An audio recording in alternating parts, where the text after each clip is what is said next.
Hello, this is Matt on the Moon Lambeau channel. XRP has a new niche, and Ripple has it covered. And so what I'm going to talk about in this video, this is exactly what will make the price of XRP absolutely burst. In particular, as the market matures and people give a damn about fundamentals. And so there is a new Ripple Insights piece, and this is Ripple's official blog series, and this one was titled, Paydeck Expands Footprint to Latin America and Africa Through RippleNet. And so it is further adoption of RippleNet, which is the messaging portion of Ripple's proprietary software, but this is setting them up for, once there's more legal clarity and sufficient liquidity with XRP, this is setting them up to be in a position where XRP can be used in a much broader way than what most recognize is possible. And this does have to do with a new niche that's being developed as a result of the shifting workplace in the modern era. So I want to talk about that. There's also this headline, because look, guys, this bull run ain't over and more money is plowing in. This is a headline from You Today. Binance CEO says financial institutions are coming big time.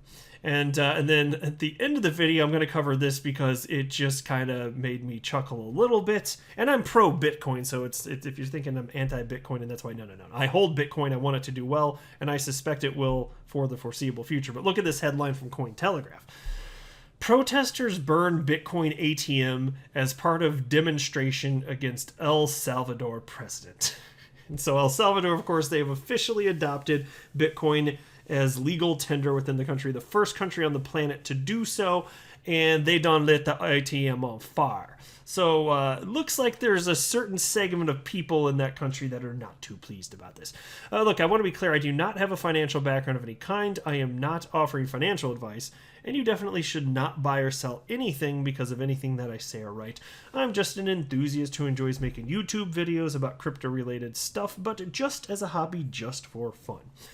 And so, look, the on-demand work niche, which is basically what Ripple was blogging about here, the on-demand work niche is a global phenomenon that is only increasing. But, paying someone to work who is in a different country than you using a different currency is a pain point for businesses. And so RippleNet can help solve this problem, and because that's the messaging portion. And as on-demand liquidity corridors increase in the coming years, XRP will be there to solve the settlement portion of each transaction. Because look, the deal is you have to lay the tracks before the train can run. And so I think that sometimes there's not sufficient appreciation of adoption of RippleNet, even just the messaging portion. Because look, the bottom line is if XRP results in a better customer experience at a lower price, why would it not get adopted? Of course it would. And yeah, of course you have to have sufficient liquidity. I get all that, and you have to have sufficient regulatory clarity. Yeah. But that's what I'm saying. Once that's in place, why would the customer not utilize it? Well, of course they would. And so what I'm saying is here, with this with the on-demand work niche that we're talking about here, it's more opportunity, and it's evolving in such a way that you wouldn't have necessarily identified it the way that it is in Ripple's blog series here, a year or two ago necessarily.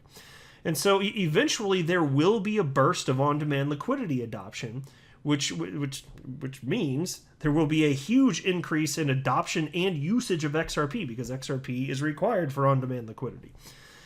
And look, you can imagine what that might mean in terms of price action in global crypto markets. I mean, we're talking about XRP solving real problems for real people, and that means utility. This is the type of adoption that I believe will drive the price of XRP to levels that would seem unfathomable in 2021. And so while it's true that in 2021, the vast majority of market participants are not purchasing cryptocurrencies based on fundamentals and utility, that's the case, they're not. In the future, they will. They absolutely will. It's just a natural evolution. And so there's a piece from Crypto Newsflash talking about just this very topic. UK-based payments company Paydeck is now turning to Ripple to expand its footprint in Latin America and Africa. Paydeck, which especially caters to the gig economy workers, remains focused on increasing its payments infrastructure. And with the pandemic, the gig economy has exploded considerably, giving rise to the number of independent freelancers and contractors. Now, this is especially true for regions with developing economies like Africa and Latin America. However, receiving timely payments still remains a major challenge for freelancers. Experts believe that the traditional Swift ecosystem isn't capable of catering to the demands of the gig economy. Paydeck aims to change this scenario by using Ripple's blockchain-based instant settlement solution, RippleNet. The UK-based payments firm first leveraged RippleNet to cater to the needs of on-demand workers in Africa. And now it is expanding its footprint in Latin America by partnering with local payment. Speaking of the development, Terry Hopkinson, managing director of Paydeck, said the following, and this is a quote. At Paydeck, our goal is to deliver the most efficient and cost-effective payment products and methods to our customers.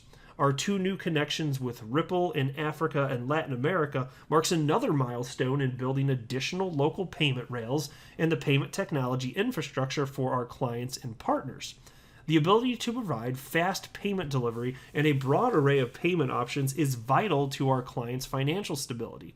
With the addition of local payments, expertise, and support, Paydeck is better positioned to offer an enhanced service to our clientele with local bank transfers into the Latin American market, where we see significant growth for our customers. Exactly. So it's a niche that is growing.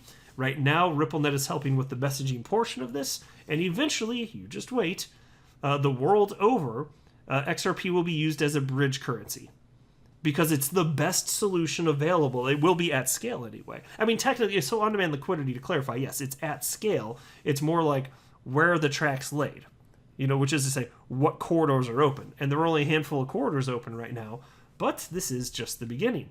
And so just wait. And then they cited the tail end of this article, the following. And this is a subject I covered in, when was it? I guess a day or two ago, but check this out.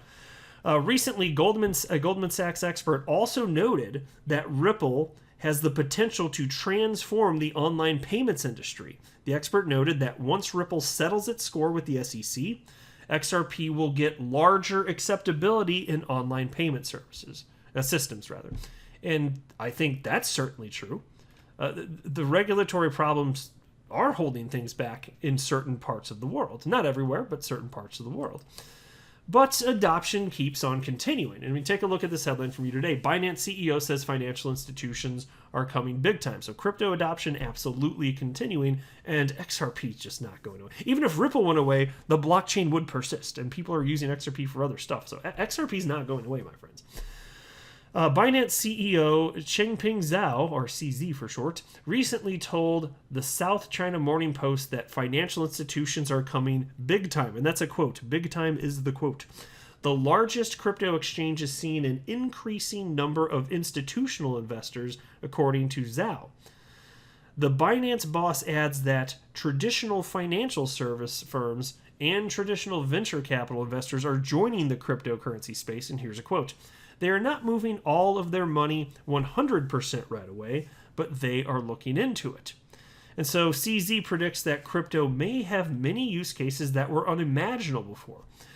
He believes that the non-fungible token market will be very sizable, claiming that Binance's NFT team is in talks with many creators. And so, look, as far as money pouring in at an institutional level and venture capital funds, all this, like, the big money will continue to pour into crypto and all sorts of different cryptocurrencies, but XRP is a part of that and will continue to be a part of that, and an even bigger part of that, including in the United States once there's sufficient legal clarity here. And then as far as non-fungible tokens, you all do realize that Ripple is pushing for XRP and the XRP Ledger to be a notable part of that, because it's actually perfectly positioned for that use case. And not that Ripple realized that non-fungible tokens in the way that they're being propagated now would be a thing, but absolutely the creators of the XRP Ledger, David Schwartz, Arthur Brito, and Jed McCaleb, they all did see that there would be utility in being able to issue assets on the XRP Ledger. And so you can issue whatever you want, including what is now known as non-fungible tokens. It's not a term that was around when the XRP Ledger was created, but yeah, you can issue whatever the hell you want. And so Ripple's actually pushing to get into this market because if XRP can get adopted in a meaningful way for this, that's a big deal. Because NFTs aren't going away. Even if there's going to be a bunch of platforms that go bust and there's going to be a lot of messiness along the way, if XRP can get a piece of that pie, and it's so well positioned for it. You think about how many times you guys hear about people within the world of crypto bitching up a storm, and rightfully so, about gas prices for various blockchains. Well, you're not going to have that with the XRP Ledger. Transactions cost about half of a penny and take 3 to 5 seconds to settle with finality, and they're immutable. So suck on that. I'm just saying. Into the last story now from Cointelegraph. Protesters burn Bitcoin ATM as part of demonstration against El Salvador president. Bitcoin detractors and those protesting the policies of El Salvador President Nayib Bukele have destroyed a crypto kiosk in the nation's capital. By the way, in just a moment, I am going to show you the video. I'm going to mute the sound, but while I'm talking, I will show you the video of this so you can see it for yourself. News outlet Teleprensa and others posted videos on social media showing a Chivo-supported kiosk in San Salvador burning amid a crowd of journalists and protesters on Wednesday.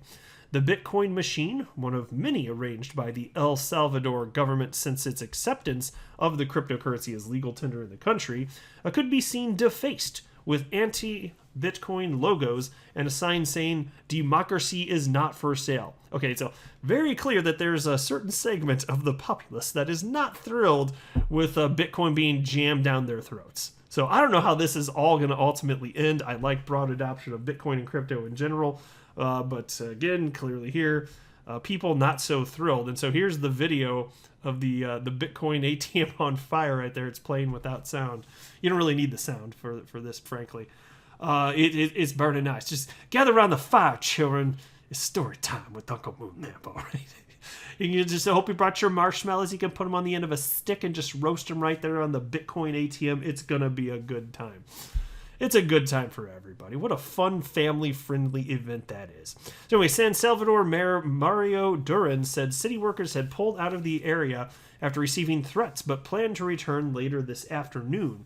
At the time of publication, the damage seems to be limited to the Chivo machine in the Plaza Gerardo Barrios in the center of the capital city, but protesters also reportedly burned furniture from one of the plaza's shops. So there you go. That's what's unfolding right here. This is why we cannot have nice things. I'm not a financial advisor. You should not buy or sell anything because of anything that I say or write. That would be a very, very, very bad idea. Until next time, to the Moonnambo.